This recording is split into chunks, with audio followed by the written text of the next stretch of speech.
بسم اللہ الرحمن الرحیم۔ معزز سامعین کرام، السلام علیکم۔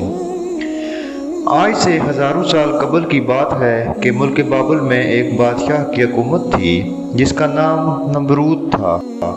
اس نے خدا ہونے کا جھوٹا دعویٰ کر رکھا تھا اور جو شخص اسے خدا نہ مانتا اس پر وہ بہت ظلم و ستم کرتا۔ نمرود خود بت پرست تھا اور اپنی رعایا میں بھی بت پرستی کی اشاعت کیا کرتا۔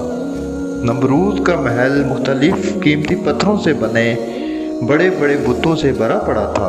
اللہ نے نمرود اور بابل کے لوگوں کے لیے حضرت ابراہیم علیہ السلام کو مبعوث فرمایا۔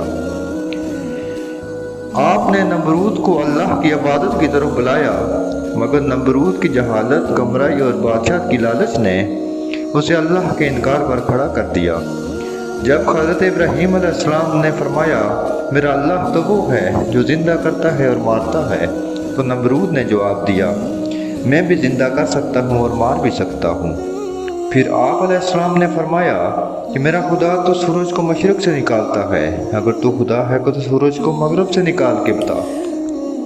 یہ سن کر نمرود لاجواب ہو گیا اور نمرود نے غصے میں آ کر یہ اعلان کر دیا کہ ابراہیم علیہ السلام کو بطور سزا آگ میں ڈال دیا جائے۔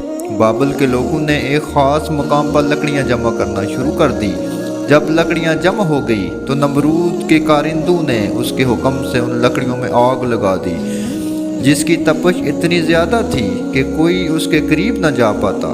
پھر نمرود کے حکم سے حضرت ابراہیم علیہ السلام کو اس آگ میں پھینک دیا گیا تو آگ اللہ کے حکم سے ٹھنڈی ہو گئی۔ جب نمرود نے دیکھا کہ آگ حضرت ابراہیم علیہ السلام کا کچھ نہ بگاڑ سکی تو اس نے آپ کو آزاد کر دیا۔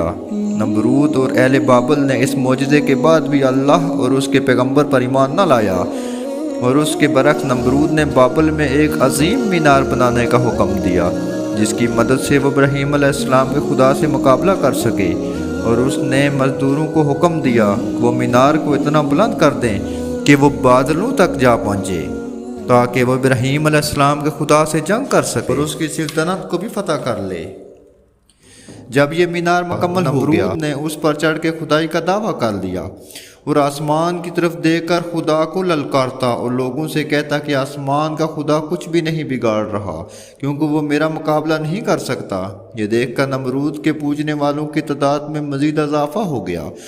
لوگ جوک در جوک اس کے پاس آتے اور اسے سجدہ کرتے، لیکن نمرود اس بات سے بے خبر تھا کہ بہت جلد وہ اللہ کے غضب کا شکار ہونے والا ہے۔ اللہ نے ایک فرشتے کو نمرود کے پاس بھیجا جس نے نمرود کو دین حق کا پیغام دیا، لیکن غرور و تکبر سے چور نمرود نے انکار کر دیا۔ فرشتے نے جواب دیتے ہوئے کہا، خدا کی قدرت تم و تمہاری سلطنت سے بہت بڑی ہے، اگر وہ چاہے تو تم کو اپنی سب سے چھوٹی مخلوق کے ذریعے بھی ہلاک کر سکتا ہے۔ لیکن نمرود نے خدا سے مقابلہ کرنے کا تقاضا کیا۔ فرشتے نے نمرود کو 3 دن کی مہلت دی۔ 3 دن میں نمرود نے ایک بہت بڑا لشکر تیار کر لیا اور خدا سے جنگ کے لیے تیار ہو گیا۔ تیسرے دن اللہ نے مچھروں کا ایک لشکر بھیجا جو تعداد میں اتنے زیادہ تھے کہ سورج کی روشنی نظر نہیں آتی تھی۔ مچھر پورے بابل شہر میں پھیل گئے اور نمرود کے لشکر پر حملہ کر دیا۔ مچھروں نے ایک ایک کر کے سپاہیوں کا خون چوس لیا اور گوشت تک کھا گئے، سپاہیوں کی صرف ہڈیاں رہ گئی۔ ایک مچھر نمرود کے ناک میں داخل ہو گیا اور ناک کے رستے دماغ میں گھس کر دماغ کا مغز کھانے لگا۔ درد کی شدت سے نمرود پاگل ہو گیا۔ اس نے اپنی تکلیف کو کم کرنے کے لیے سپاہیوں کو سر پر ڈنڈا مارنے کا کہا۔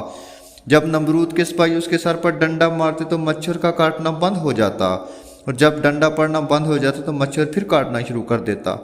حالت اتنی خراب ہو گئی کہ جو بھی دربار میں آتا وہ نمرود کو پہلے جوتیاں مارتا۔ اسے 400 سال تک جوتے اور ڈنڈے پڑتے رہے اور خدائی کا دعویٰ کرنے والا اتنی بڑی سلطنت کا مالک ذلت کی موت مر گیا۔